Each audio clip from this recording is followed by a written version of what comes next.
கர்த்தருக்கு பிரியமானவர்களே, பூமியிலிருந்து பரலோகத்திற்கு செல்லும் மிக ஆபத்தான பாதையில் நாம் நடக்கும்போது நம்மை விழாதபடி தாங்கும் வல்லமை உடையவர் இயேசு கிறிஸ்து. நாம் உயரமான மலையேறும்போது தவறாக ஓரடி எடுத்து வைத்தால் நெடும் பள்ளத்தாக்கில் விழ நேரிடும். நம்முடைய ஆவிக்குரிய வாழ்க்கையும் பாதை வழுக்கலும் கரடுமுரடானது. கர்த்தர் நம்முடைய பாதங்களை உறுதிப்படுத்தாவிடில் நாம் தவறுவது வெகு சுலபம். நம்மை பத்திரமாக நாம் தாங்கி நடத்தி செல்லும் இயேசுவுக்கு எல்லா மகிமையும் நாம் செலுத்த வேண்டும். நாம் நம்முடைய சுயபலத்தில் மோட்சம் செல்வதற்கான பயணத்தை செல்ல இயலாது. கர்த்தர் இடைவிடாமல் நம்மை கவனித்து விழாதபடி தாங்க வேண்டும்.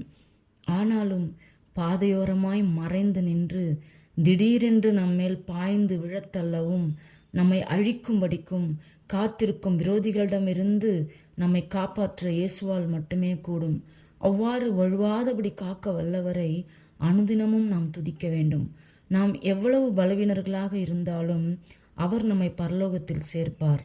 நாம் வாழும் இந்த உலகம் நம்முடைய நிரந்தரமான வீடல்ல. இதை விட்டு போகவே நாம் விருப்பப்படுகிறோம்.